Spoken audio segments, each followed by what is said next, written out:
सर्वांना नमो बुद्धाय, जय भीम, जय संविधान। अजिंठा बुद्ध विहार धाड अंतर्गत बुद्ध विहार जोडो अभियान या अभियानासाठी आजचं गाव आहे पांगरखेड, जे धाडवरून 4 किलोमीटर अंतरावर आहे। तर चला जाऊया पांगरखेडला आणि बघूया तिथलं सुंदर विहार। नमो बुद्धाय, जय भीम, जय संविधान।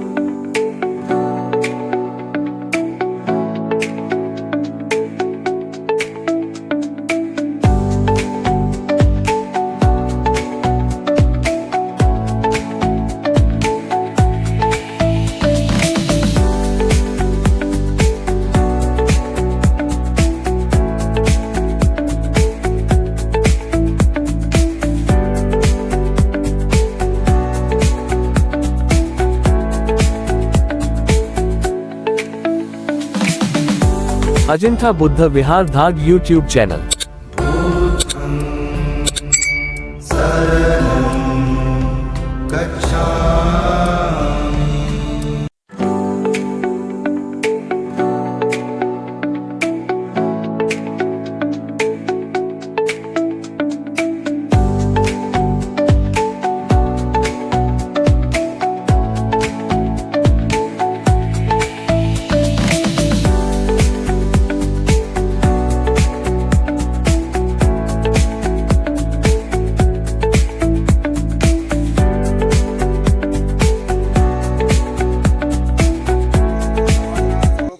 नमो बुद्धाय, जय भीम, जय संविधान।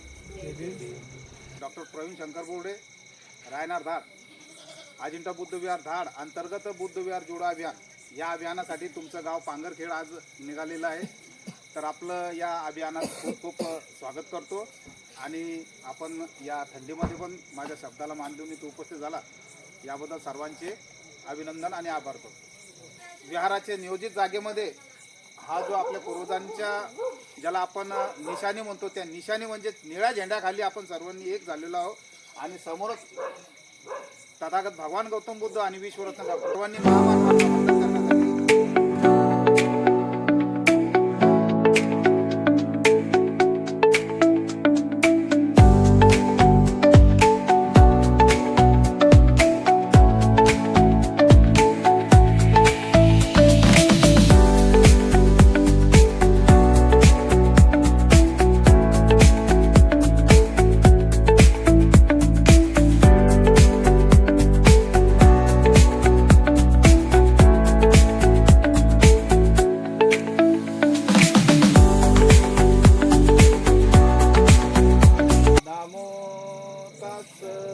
भगवतो अरहतो सम्मा संबुद्धस्स बुद्धं शरणं गच्छामि।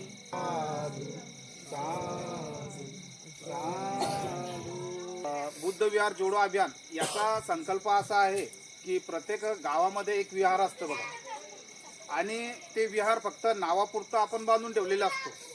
त्यामध्ये हजारो रुपये आपण खर्च करून धम्मदान गोळा करून तिथे तथागत भगवान गौतम बुद्धांची आणि विश्वरत्न डॉक्टर बाबासाहेब आंबेडकरची यांची प्रतिमा आपण तिथे स्थापना करतो। नंतर अनेक महामानवांचे तिथे फोटो लावतो, बरोबर आहे, आणि लाखो रुपयामध्ये ते विहार आपण बांधतो। मग त्या विहाराचा फायदा काय? फक्त आपण त्या नावापुरतं आमच्या गावात विहार आहे बस एवढाच विषय का? बऱ्याच गावाचे असे अनुभव आलेले आहे मला, आता 10वं गाव आहे तुमचं, की फक्त नावापुरतं विहार बांधून ठेवलेलं आहे आणि नंतर ते विहार धूळ खात पडलेलं आहे। मग त्या धुळीचं कारण काय? तुमच्यासारखे तरुण धम्ममित्र तिथं एखादी अभ्यासिका का करत नाही तयार? आमचे असे लहान लेकरं, आमच्या या अशा विद्यार्थिनी तिथं जाऊन बसत का नाही? विषय काय आहे, जोपर्यंत तुम्हाला बुद्ध बाबासाहेब कळणार नाही तोपर्यंत तुमच्या जीवनाला कलाटणी मिळणार नाही। बाबासाहेबांनी 18 तास अभ्यास केलेला आहे, आपल्याला तेवढा करणं आहे का? बाबासाहेबांनी आपल्यासाठी सर्व काही करून ठेवलं, आपल्याला फक्त नुसतं तयार करणं आणि खाणं, तयार करणं आणि खाणं, बस एवढंच आहे। मग तयार करायसाठी आपल्याला ते तुम्हाला ज्यावेळेस एखाद्या वेळेस भूक लागली तर तुम्हाला स्वयंपाक तयार करावाच लागेल ना, बरोबर आहे की नाही? म्हणून तुम्हाला या जीवनामध्ये काही घडायचं असेल तर तुम्हाला बुद्ध आणि बाबासाहेब समजणं महत्त्वाचं आहे। मग त्यासाठी केंद्रबिंदू काय आहे तर ते आहे बुद्ध विहार। मग बुद्ध विहारच का? कारण बाबासाहेबांनी 1956ला जी धम्मदीक्षा दिली आणि नंतर मग त्यांनी पाहिलं की आपलं गोरगरीब जनता ही अजून पण ज्या वर्ण व्यवस्थेमध्ये बुडालेले आहे, ज्या अंधश्रद्धेमध्ये बुडालेले, याला निघायला आणखी 20-30 वर्ष लागणार. म्हणून बाबासाहेबांनी विचार केला की केंद्रबिंदू म्हणून यांना काहीतरी घडवायचं. पुढं चालून जसं बाबासाहेबांनी सांगितलेलं होतं की प्रत्येक घरावर जाऊन लिहून ठेवा की आपण हे काय बनणार आहोत, शासनकर्ती जमात बनणार आहोत. म्हणून त्या निमित्ताने बाबासाहेबांना शासनकर्ता जमात बनायची म्हणजे आपल्याला का राजकारणात घुसा सांगत लगेच. ज्यावेळेस तुम्ही तुमच्या पोटाचा उद्धार करसाल, खायप्याचा उद्धार करसाल, शैक्षणिक जीवन जगसाल आणि चांगल्या हुद्द्यावर लागसाल, त्यावेळेसच तुम्ही तुमचा समाज घडवसाल. मग समाज घडवण्यासाठी आपल्याला अभ्यास करणं गरजेचं आहे. अभ्यासिका लावण्यासाठी आपल्याकडे आता पैसा भरपूर आलेला आहे आताच्या कंडिशनमध्ये. पण आता पैसा देऊनही असूनही सुद्धा तुम्ही अभ्यासिकाला गेल्यानंतर तुम्हाला तेवढा अभ्यास होतो का? या तरुण धम्म मित्रांना, या मुलींना माझा प्रश्न आहे. तुम्ही बुलढाण्यासारख्या शहरात जाऊन अभ्यासिका लावता, बरोबर? कुठं चालली बाई, कुठं चालला भाऊ? मी अभ्यास शिकायला चाललो. मग तुम्ही दिवसातले सकाळी 8 ते संध्याकाळी 8 12 घंटे देता, बरोबर? मग त्या 12 घंट्याचं तुमचं नियोजन न पैकी तुम्ही 3 घंटे तर तुमच्या बौद्धिक विकासाची पातळी होईल असा अभ्यास करता का? किंवा स्पर्धा परीक्षेत त्यावेळेस तुम्ही परीक्षेला बसता तर खरं तुम्ही 100 पैकी 90 मार्क मिळवण्याच्या उद्देशाने अभ्यास करता का? का नुसतं जायचं आणि तिथं बसायचं आणि वापस यायचं? बरेचसे विद्यार्थ्यांसोबत असंच होऊन राहिलं. म्हणून माझं आणि आमच्या विहाराचं बुद्ध विहार जोडो अभियानाचं तेच उपक्रम आहे की ज्या ज्या ठिकाणी विहार तयार आहेत, आता तुमचं साहजिक आहे, तुमच्या विहाराला ही नियोजित जागा तुम्ही ठरवली, खूप सुंदर. तुमच्या सर्व परिसरातील उपासक उपासिकांना साधुवाद देतो आणि खूप छान सुंदर विहार बांधल्यानंतर इथे सर्वप्रथम अभ्यासिका तयार करा की तुमच्या गावातून एखादा अधिकारी घडला पाहिजे. एखादा उच्च पदावर जर अधिकारी गेला तर तुमच्या गावाचं, तुमच्या परिसराचं नाव रोशन होईल, बरोबर आहे की नाही? जर तुम्ही गंज आपण आज वलीत आहे, आमची शेती 10 एकर आहे, 5 एकर आहे, तळजवळ आहे, अरे बाबा हो, पण काबड कष्ट करणंच आहे ना, कष्टाशिवाय पर्याय आहे का? म्हणून तुम्हाला ज्यावेळेस तुम्ही घडसाल त्यावेळेस तुम्हाला सर्वप्रथम बाबासाहेब आणि बुद्ध कळायला पाहिजे. हो, नाही तर मग तुम्ही आले ना आम्हाला बाबासाहेब बुद्ध माहीत नाही का? अरे बाबा गंज तुम्हाला माहिती आहे, मला पण माहिती आहे, परंतु आमच्यावर जी धूळ चढेल होती 3 वर्ष अगोदरची ती पुसली आम्ही आणि आम्ही गतिमान झालो. आज मी जर माझ्या वैयक्तिक खर्चातून मला तुमच्याकडून दान पाहिजेत का की चला मी आलो बा मला 5-50 रुपये पेट्रोलला द्या, माझा घर संसार सोडून आलो, माझी मुलं सोडून आलो मी, तर कशासाठी? तर मी हे धम्माचं काम करून राहिलो. मला धम्म कळला, मला बाबासाहेब कळले, म्हणून मी इतक्या रात्री तुमच्या गावात येऊन राहिलो, बरोबर आहे? नाही तर मग काय गरज होती, बरोबर आहे? तर माझं एवढंच म्हणणं आहे की तुम्हाला पण बाबासाहेब माहिती आहे, तुम्हाला पण धम्म माहिती आहे, पण धम्म तुम्ही आचरण कधी करसाल? ज्यावेळेस तुम्ही धम्माला जवळून पाहायचाल, धम्म तुम्ही अंगीकृत करसाल. मग यासाठी काय करायचं आहे? तर यासाठी हे तरुण जे धम्म मित्र आहे यांना बुद्ध पुत्र व्हायचंय. मग आम्हाला भंतीजी बनवता बाबा आता, बरोबर आहे ना? का आम्हाला भंतीजी बनवता आता, बरोबर आहे प्रश्न? मग झाला होता आम्हाला संन्यास, झाला होता प्रवज्जा. मी 10 दिवसाची प्रवज्जा घेतलेली आहे दादा. माझ्या दोन्ही मुलांनी 10 दिवसाचं शिबिर करून आणलेलं आहे. मी 10 दिवसाची प्रवज्जा घ्यायला काही अडचण आहे का? आम्ही माझ्या मुलांसोबत 3 त्याचे मित्र 5 जणांचे शिबिर करून आणलं. बुद्धपुत्र ते तयार झाले आणि त्यांच्या मार्फतच आमचं कार्य घडलं. ते 5 जण घडून आले, चिवर टाकून आले, त्याचे व्हिडिओ व्हायरल झाले, त्यांचे फोटो व्हायरल केले आमच्या याच्यामध्ये ग्रुपमध्ये. त्यावेळेस त्याला कळलं की बुद्ध कसे होते, बुद्धांचा श्रावक संघ कसा होता आणि बुद्धांचे तत्व आचरण केल्यानं आपल्याला कितीपत फायदा होतो. म्हणून तुम्हाला धम्ममित्रांना मी आवर्जून आव्हान करतो आमच्या अजिंठा बुद्ध विहारामार्फत की तुम्ही 10 दिवसाचं शिबिर जिथं कुठं होईल, म्हणजे मी सांगतो तिथं नाही, निःशुल्क दरानं असतं. फक्त आपल्याला काय 400-500 रुपये ते द्यावं लागतात चिवरचे, कारण ते पण दान म्हणून द्यावं लागतात. आणि 10 दिवस शिबिर ज्यावेळेस तुम्ही करसाल, तुम्ही बुद्धपुत्र ज्यावेळेस होसाल, त्या तुम्ही 2-3 जण जर शिबिर करून आले तर तुमचा हा परिसर बुद्धमय करसाल. तुम्ही हा परिसर बुद्धमय केला म्हणजे तुमच्या मागं आणखी नंतर तुमच्या नातेवाईकामध्ये हा संदेश गेला तर त्यांच्या मार्फत आणखी 10 जण घडतील. म्हणजे याचा पूर्ण संचय पुण्यकर्म तुमच्या भाषेत तिच्यातून मला काही मिळणार आहे की चला बा मी 1 दिवसासाठी आलो अर्धा घंटा. माझा मध्यम मार्ग मला एवढं वाटतं की जसं मी आजपर्यंत घडलो, माझे मुलं घडले, आमचा समाज घडला धाडचा, तसे तुम्ही घडा. तुम्ही घडले म्हणजे काय होईल की बुद्धांचे विचार आणखी प्रगतशील होईल, बाबासाहेब आणखी प्रगतशील होईल, धम्म आणखी जागृत होईल. अमेरिकेसारख्या प्रगत राष्ट्रामध्ये तुम्ही सर्व मोबाईल यूज करून राहिले, सर्वांना माहिती आहे. आज मोंक जे आहेत, जे भिक्षू संघ आहे, किती किलोमीटर चालून राहिलेत ते काय कोणाला माहिती? फेसबुक, व्हॉट्सअप, इंस्टाग्राम चालवता ना, वाचता अशा काही तुम्ही की चला बा विदेशात भिक्खूंचा एवढा मोठा संघ चालून राहिला. तरुण मित्रांना तरुण धम्मू मित्रांना माझा प्रश्न आहे, तुमच्याकडे जास्त मोबाईल यूज करतो तुम्ही, इंस्टाग्राम, फेसबुक, ते चालले किती किलोमीटर ते नाही सांगता येणार, पण ते एकोणतीस जणांचा संघ यांचा काहीतरी हां कशासाठी चालले ते? प्रचार आहे आणि काहीतरी मागणी, त्यांची प्रमुख मागणी आहे. म्हणजे मागणी. हा, विश्वाला शांतीची गरज आहे आणि जे समजा आपल्या जे बौद्ध भिक्खू जे लगे आहे त्याच्यावर काही अत्याचार झाला होता मागच्या वेळेस.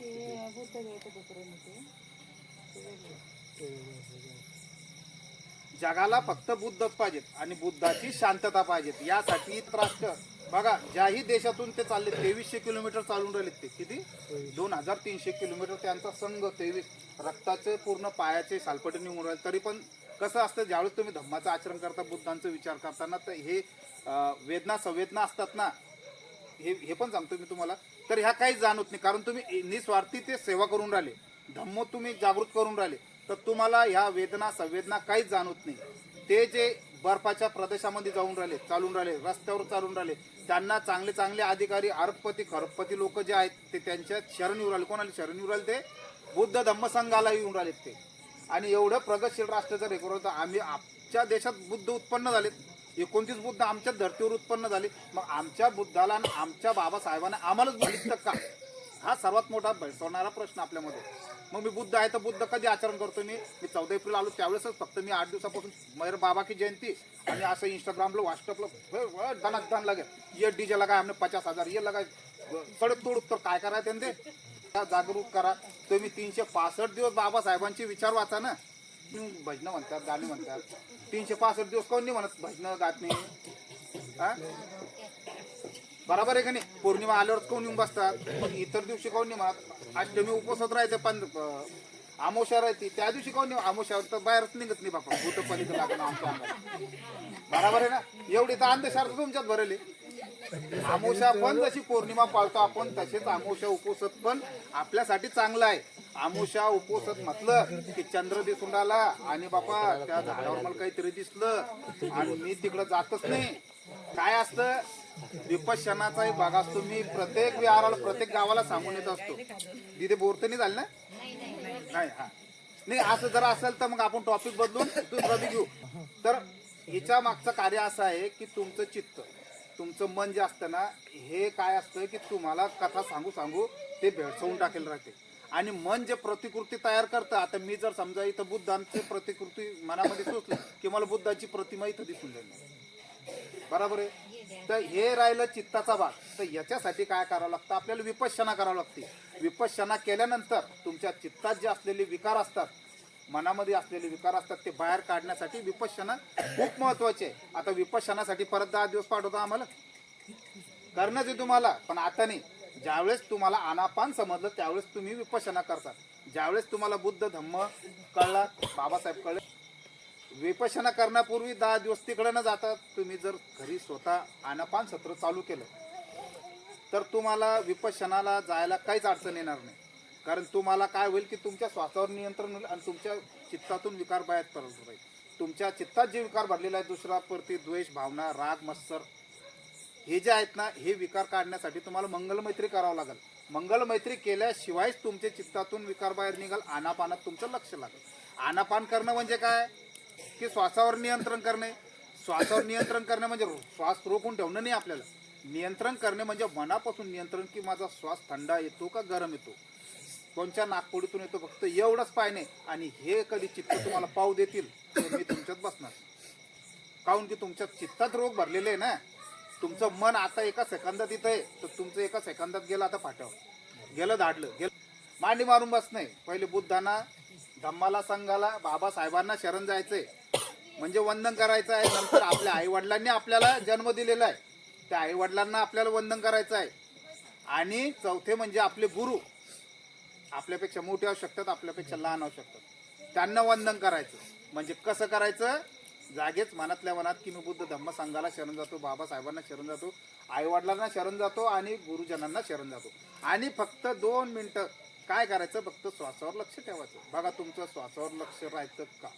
पहिले 40-50 सेकंद तर तुम्ही तो नुसतं ते पाहतच बसत, श्वास कुठून उराला कुठून जावं लागतो. मग थंड आहे का गरम आहे हे पाहता पाहता तुम्हाला 3 मिनिटं होईल. आणि शेवटी 5 सेकंद फक्त तुमचं लक्ष कुठं जाईल? श्वासावर जाईल. किती? 5 सेकंद. आणि 5 सेकंदात परत तुमचं 6व्या सेकंदाला तुमचं मन गायब होऊन जाईल. ज्यावेळेस तुम्ही श्वास पकडसाल त्यावेळेस तुम्ही बुद्ध होसाल.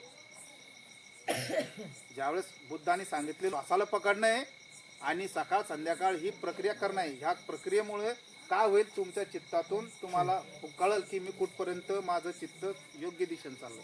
आणि नंतर उठल्यानंतर आपल्या सगळ्या क्रिया झाल्यानंतर आंघोळ गिंघोळ झाल्यानंतर बाबासाहेबांनी बुद्धांना प्रतिमा आहे घरात, अगरबत्ती मेणबत्ती लावायची, वंदन करायचं आणि मंगल मैत्री करायची. कुठं बाहेर जायचं असलं तुम्हाला कोणाही कामानिमित्त शेतात जायचं असलं कुठं तर मंगल मैत्री करायची. काय होतं माहिती आहे, मंगल मैत्रीचा प्रभाव जो आहे, जे तरंग असतात हे आपल्या आजूबाजूचे, त्या तरंगाच्या माध्यमातून तुमच्याबद्दल जर कोणी वाईट विचार करत असेल तर ते तरंग तुमच्या मंगल मैत्रीच्या मार्फत त्याच्यापासून त्या निगेटिव्ह विचारांना काय करतात, पॉझिटिव्ह करतात आणि तुमच्या प्रती ते आणखी मंगल मैत्री पुढे धकते. तुमच्यापासून सुरुवात करायची तर ब्रह्मांडात जेवढे प्राणी आहे, जीव सृष्टी आहे, मी पुढच्या रविवारी येईल त्यावेळेस तुम्हाला ती मंगल मैत्री शिकते. म्हणून बुद्ध धम्मसंघाला शरण जायचं आहे, बाबासाहेबांच्या विचाराला शरण जायचं आहे. बाबासाहेबांनी जे सांगितलेलं स्वप्न आहे की मी भारत बुद्धमय करेल, भारतीय संविधान सर्वात मोठं, आणखी बौद्ध राष्ट्र वर्षवास करता तुम्ही सर्वजण. वर्षवास माहिती आहे कशाला म्हणतात तर नाही, तुम्हाला माहिती आहे ना. वर्षवास म्हणजे तथागत भगवान गौतम बुद्धांनी भिक्खू संघाला ज्यावेळेस धम्माचा प्रचार प्रसार करण्यासाठी पाठवलेलं होतं, त्यावेळेस काय झालं की आषाढ पौर्णिमेपासून पावसाला सुरुवात होती, पेरणीला सुरुवात होती. बरोबर पावसाळा चालू होऊन जाते ना, जून जुलै ऑगस्टमध्ये. आणि मग काय होते, आषाढ पौर्णिमाला आले समजा जुलैपर्यंत आपले पिकं थोडेफार उगून येतात, पाणी जर चांगला. आता 2500 वर्ष मागं जा, त्यावेळेस एवढं घनदाट जंगल, एवढं निसर्गरम्य आणि बुद्ध त्यावेळेस अस्तित्वात, हजार अरंत त्यावेळेस अस्तित्वात असते. ते ती धरती त्यावेळेस होत होता. ठीक आहे. तर त्या काळामध्ये तथागत भगवान गौतम बुद्धांनी धम्माचा प्रचार प्रसार करण्यासाठी भिक्खू संघाला आदेश दिला की तुम्ही प्रचार प्रसार करा. काय झालं, भिक्खू संघ प्रत्येक गावी चारिका करत यायचा. मग काय व्हायचं की भिक्खू संघासोबत 2-4 भिक्खू ह्या गावात, 2-4 भिक्खू त्या गावात अशी विभागणी करत होते प्रचार प्रसारासाठी धम्माच्या. मग येता काय झालं, एका वेळेस भिक्खू संघ ज्यावेळेस चारिका करत चालायचे तर त्यावेळेस नवीन उगवलेले जे रोपटे होते ते तोडवले जात होते.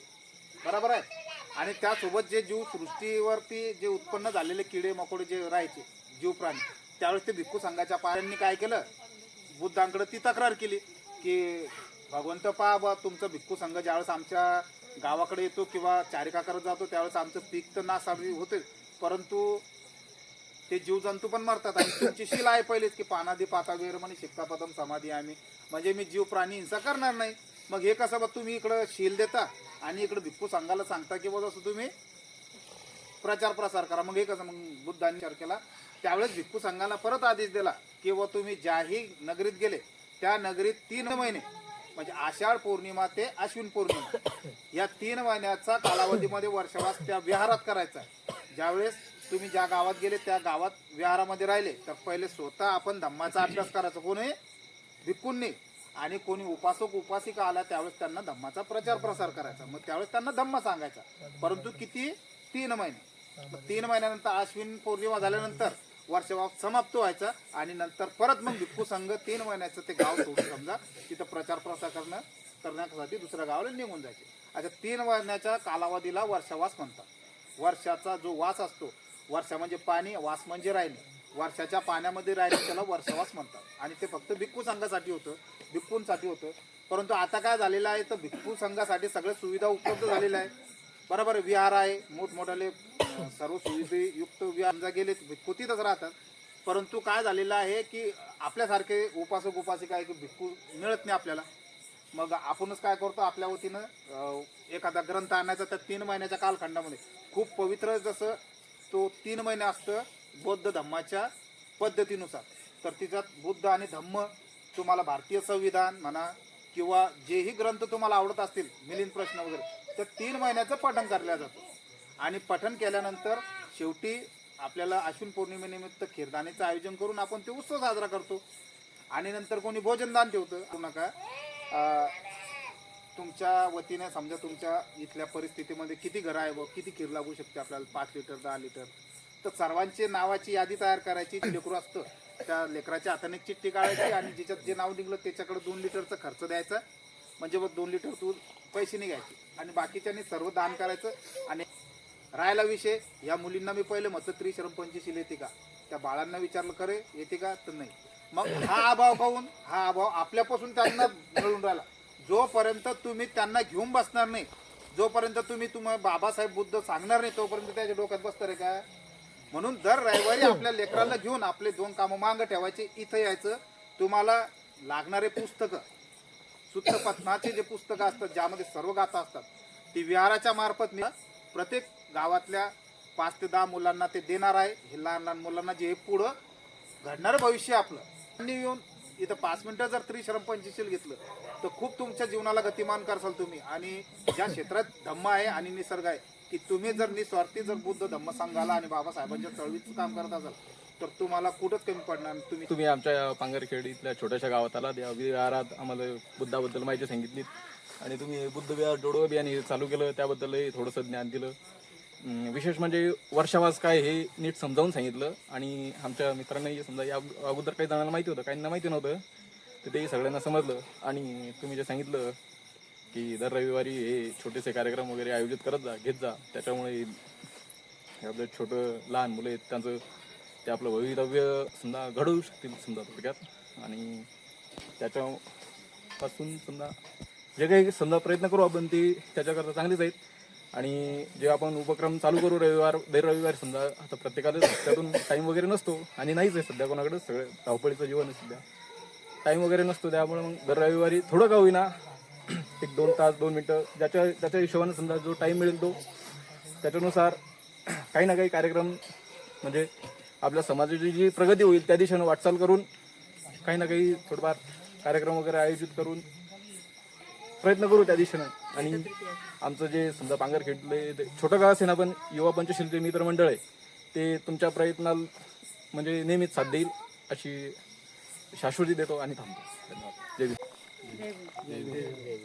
आज दादा इथे आले आणि आपल्या सगळ्यांना मार्गदर्शन केलं, त्याबद्दल आम्ही सर्व तुमचे आभारी आहे. आज तुम्ही जी माहिती सांगितली आम्हाला ती खरोखर आमच्या मनाला पटली आणि आमची आजची तरुण पिढी ना इन्व्हॉल्व होईल याच्यात, मला असं वाटतं. आणि ते स्वतःहून असे टीम वर्क करतील आणि आम्ही पण त्यांना साथ देऊ. नम बुद्धाय जय भीम. आज आम्ही इथे सगळेजण जमलेलो आहे, तर तुम्ही आम्हाला सर्वांना एवढं चांगलं मार्गदर्शन केलं त्याबद्दल तुमचे मनपूर्वक आभार. 2-3 वेळा आम्ही खीरदान केली, वैयक्तिकरित्या नव्हती केली, ती सार्वजनिकच केली होती, पण आता इथून पुढे आम्ही ते उपक्रम राबवू. माय जगात त्याच्या नावाची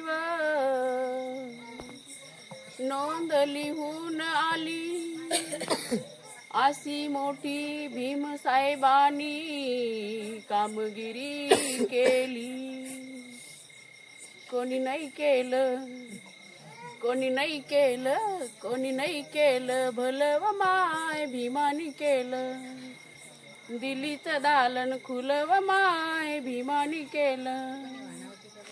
एक वकिलाच्या लेखनीनं, त्याच्या कायद्याच्या आखणीनं आमचं हक्काचं लेखन व माय भीमानी केलं. कोणी नाही केलं भलं व माय भीमानी केलं. दिल्लीचं दालन खुलं व माय भीमानी केलं. तुमच्या पोरांनी शाळेत शिकावं, लाचारी हे लांब जावावं. आज सभेमंदी भाषण व माय भीमानी केलं. दिल्लीचं दालन खुलं व माय भीमानी केलं. कोणी नाही केलं भलं व माय भीमानी केलं. त्या नागाच्या नागपुरात आणलं बुद्धाच्या घरात. नामकरण हे नव माय भीमानी केलं. कोणी नाही केलं भलं व माय भीमानी केलं. दिल्लीचं दालन खुलं व माय भीमानी केलं. त्या रामजी पित्याच्या बळ केलं सागर आमच्या भीमान. त्या रामजी पित्याच्या बळ केलं सागर आमच्या विमान त्यानं छावणीच राखण व माय भीमानी केलं. कोणी नाही केलं भलं व माय भीमानी केलं. दिल्लीचं दालन खुलं व माय भीमानी केलं. जय भीम. उदारले कुळ ही सब काळ ग रामजीचे उदारले कुळ ही सब काळ ग भीमाईच्या पोटी आले उदारले कुळ कुठे बाळ हे 14वे ग भीमाईच्या पोटी आले उदारले कुळ कुठे बाळ हे 14वे ग जलमता बाळ हर्षाला काळ झाली हसली सकाळ. जलमता बाळ हर्षाला काळ झाली हसली सकाळ. तेजस्वी मुखडा दिसायला आकडा भाग्यवान बाळाचे सुंदर कपाळ ग भाग्यवान बाळाचे सुंदर कपाळ ग. नटली ही नगरी सारी त्याही शुभ प्रहारी नटली ही नगरी सारी त्याही शुभ प्रहारी. धरती सारी नीळ दिसी नीळावर आभाळ ग धरती सारी नीळ दिसी नीळावर आभाळ ग. बैरागी भावाचे ऐकून बोल रामजी पित्याचे गेले हर्षुनी मन. बैरागी भावाचे ऐकून बोल रामजी पित्याचे गेले हर्षुनी मन. फुलासम फुलले घर सारे फुलले फुलामधी भीमाचा बाळ नाही झोले फुलामधी भीमाचा बाळ नाही झोले. महिलांची झाली दाटी हे बाळ पाहण्यासाठी महिलांची झाली दाटी हे बाळ पाहण्यासाठी. एका पाठी एक त्या पाहू लागल्या एका पाठी एक त्या पाहू लागल्या. अंगल्या गाऊनी हे सोनूल्या तोई खेळ अंगल्या गाऊनी हे सोनूल्या तोई खेळ.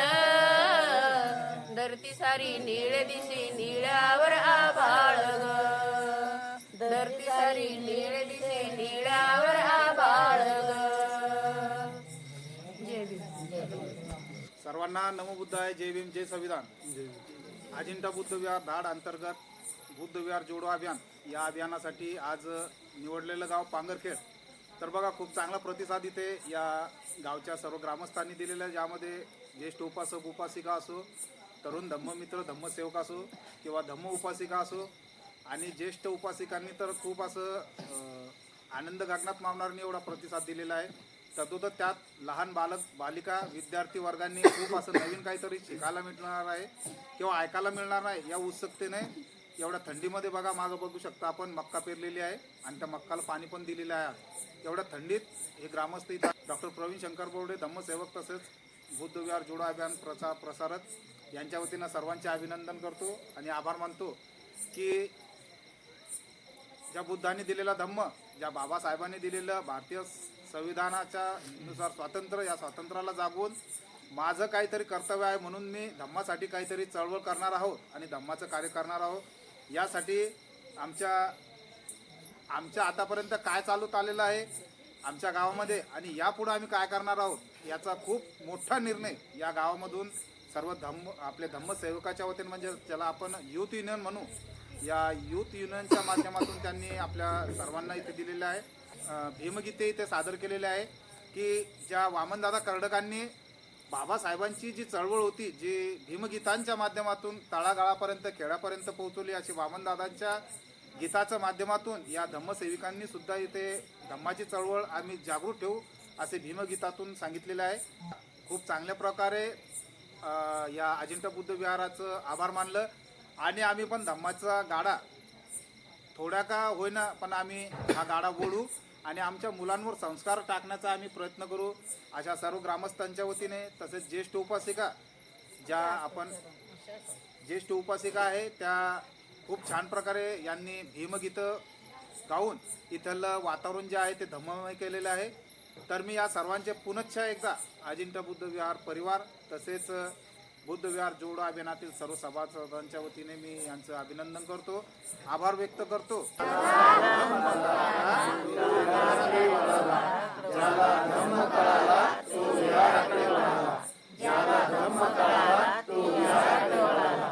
नमो बुद्धाय, जय भीम, जय संविधान. अजिंठा बुद्ध विहार धाग यूट्यूब चॅनल.